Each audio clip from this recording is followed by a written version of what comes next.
हुआ क्या था, एक वैश्य जो है व्यापार करके एक स्थान से लौट रहा था, तो रास्ते में जंगल का रास्ता था, भूख अत्यधिक लगी थी। तो भूख की स्थिति में उसके मन में प्रश्न आया, अरे भगवान होते तो भूख की व्यवस्था होती, भगवान तो है ही नहीं, ऐसा ही सब मामला है, ईश्वर है या नहीं है इस बात का उसको संशय था। पर भगवान जिसके प्रश्न का उत्तर चाहे तो उसके प्रश्न का तुरंत समाधान कर देते हैं।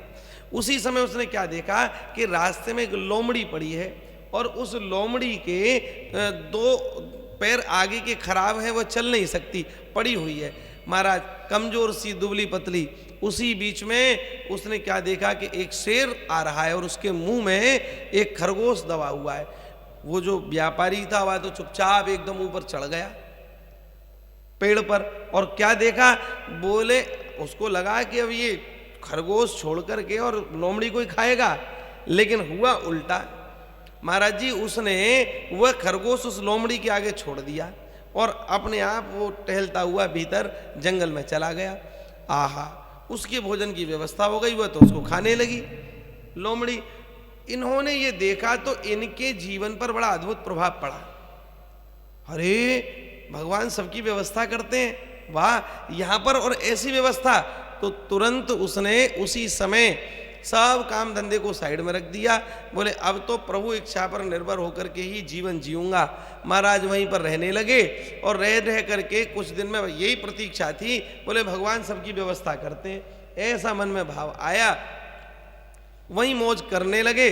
कुछ दिन के बाद महाराज जी ना वहाँ पर किसी ने उनको एक टुकड़ा दिया, ना कोई पानी पूछने वाला आया, और भगवान की प्रतीक्षा में धीमे धीमे सूख गए। सूखते सूखते महाराज हालत खराब होने लगी और इतनी कमजोरी आ गई कि अब तो उठ ही नहीं पाए। महाराज वहाँ से एक सन्यासी महात्मा निकले, उन्होंने उस व्यापारी की स्थिति को देखा, भाई इतने कमजोर हो रहे हो, क्या कुछ खाया पिया नहीं है, क्या कारण है जो इतने कमजोर हो रहे हो? तो हाथ जोड़ करके कहा, महाराज हम तो प्रभु की प्रतीक्षा कर रहे हैं, वह खिलावे तो खाएं।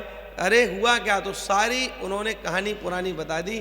सिंह आया, उसने ऐसे दिया और महाराज ऐसे लोमड़ी ने खाया और ये ऐसे ऐसे उसने, और इसी को देख करके मैं पूर्ण रूप से भगवान के ऊपर निर्भर होकर के यहाँ पड़ा हूँ, पर अभी तक भगवान नहीं आए हैं। सन्यासी जी मुस्कुराए और मुस्कुरा करके उन्होंने कहा, अरे भैया भगवान के संदेश को पहचान नहीं पाए तुम। जो घटना घटित हुई थी उसमें तुमने लोमड़ी को आदर्श बना लिया, अगर तुम सिंह को आदर्श बनाते तो तुम्हारा काम बन जाता। लोमड़ी तो पड़ी हुई थी तो तुमको पढ़ना नहीं था, मेरी बात समझना आप, है ना। वहां सिंह ने जो काम किया वह काम का संदेश तुम ले लेते तो काम बन जाता। भगवान ने वह घटना तुम्हारे लिए लोमड़ी की तरह पड़े रहने के लिए नहीं करी थी कि भाई सब कुछ छोड़ दे और पड़ जाओ ना। सिंह ने जैसे लाकर के व्यवस्था करी, तात्पर्य ये कि हम भी अगर किसी को बांटें तो निश्चित रूप से कभी भी घाटा नहीं होगा। बांटने तो सिंह की तरह बनो, भगवान का संदेश यहाँ छिपा। हम लोग उल्टा समझ लेते हैं, हम लोग कहते हैं अच्छा मन के अनुकूल समझ लेते हैं, महाराज जी बड़ा चक्कर है।